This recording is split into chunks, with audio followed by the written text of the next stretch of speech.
Hello Aquarius! Welcome dito sa aking channel, Kabalaran 888. Welcome. Alamin natin Aquarius kung anong messages, vibration, gabay, energy para sa inyong lahat. This is general reading. Tingnan natin ano ba ang message na para sa inyo. Aquarius.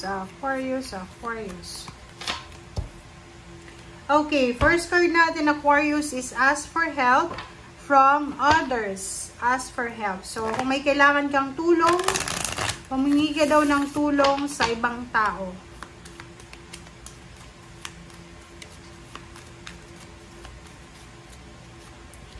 Okay, next card natin is energy healing, Merlin. Aquarius, sinasabi ng bara sa'yo na ngayong September, ang dala sa'yo ng eclipses ay kumbaga tulong. So, kung may kailangan ka ngayon ng tulong, financial, emotional, spiritual, kailangan mo daw na humingi ng tulong.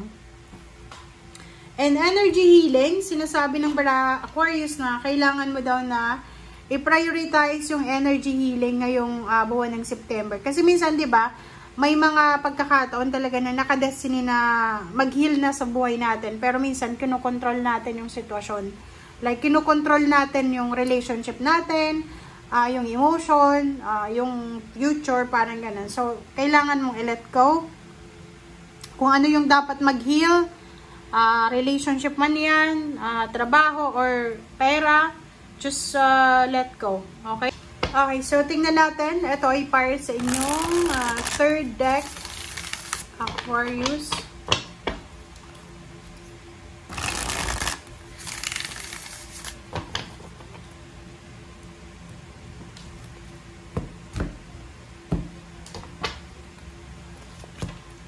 Okay, Seven of Cups, Temperance, Seven of Cups, Temperance, and Ace of Discs. Seven of Cups, Temperance, Ace of Discs, and Six of Cups.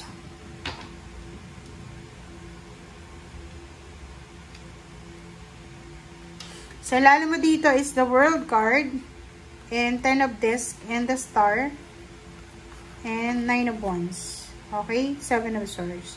So, sinasabi ng bara sa'yo dito, Aquarius, na kung ikaw ay pagod na sa kumbaga, kung kailan mo makukuha yung matagal mo nang minimiti sa buhay, yung pangarap mong travel parang nakikita ko sir dito, meron ditong Aquarius na pagod na siya sa pangarap niya parang pagod na siya kung kailan ba darating yung pangarap niya. This is a fulfillment of dreams and wishes.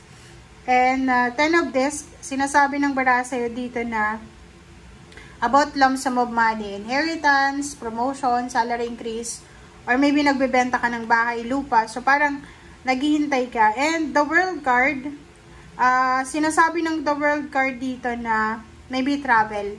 Maybe nag-aantay ka ng visa, ng passport, ng contract signing, or naghihintay ka ng opportunities and possibilities para makapag-travel sa ibang bansa by parang for work or for business or leisure or vacation.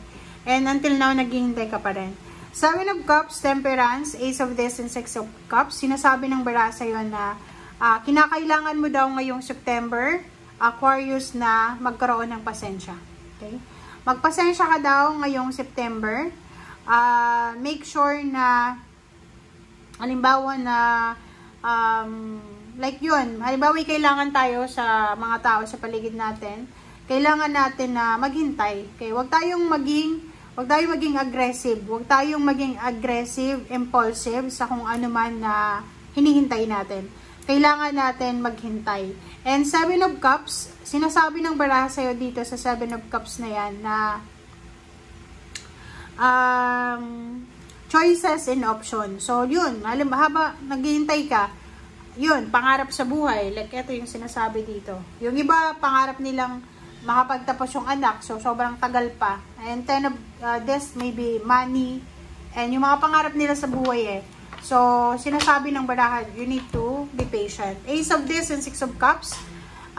Meron ditong dating trabaho. Dati kang trabaho or dating company na pinagtatrabahuan mo na posibleng bumalik ka. So, may mga iba sa inyo dyan, Aquarius, na babalik sa dating yung relationship, dating karelasyon, sa dating lugar, pwedeng sa probinsya, or pwedeng babalik ka sa parents mo for vacation, or babalik yung mga iba sa inyo sa relationship. Yung iba, magkakabalikan sila ng mga exes nila. And Ace of Disc, sinasabi ng Ace of Disc na yan na maybe this is a money. Pwedeng, kung marami kang pera dati, gusto mong balikan yung time na yon na wala kang problema sa pera. Alright. Lalo kung unemployed ka ngayon, parang may isip mo na, kailangan ko ng pera. Kailangan ko magtrabaho ulit. Parang ganun.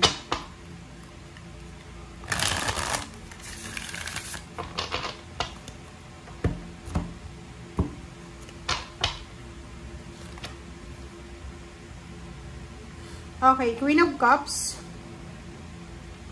Queen of Cups, Ace of Cups, Ten of Swords, and Nine of Wands. Okay, sa ilalim natin is Princess of Discs. So, this is money talaga. So, yung mga Aquarius dito na talagang pagod na pagod ka na sa paghihintay, maybe you're waiting for, yun nga, matapos yung mga problema, emotion, finances. And nakikita ko sa'yo dito, kailangan mo talaga guys na yung iba sa inyo, nag-iipon ng pera. Pwedeng, ang akala nyo, kailangan yung ipatayo ng bahay yung pamilya nyo, para maging masaya sila, o para maging masaya ka. Parang gano'n. Meron kayong mga wishful thinking na minsan hindi kailangan para sa katahimikan. Okay?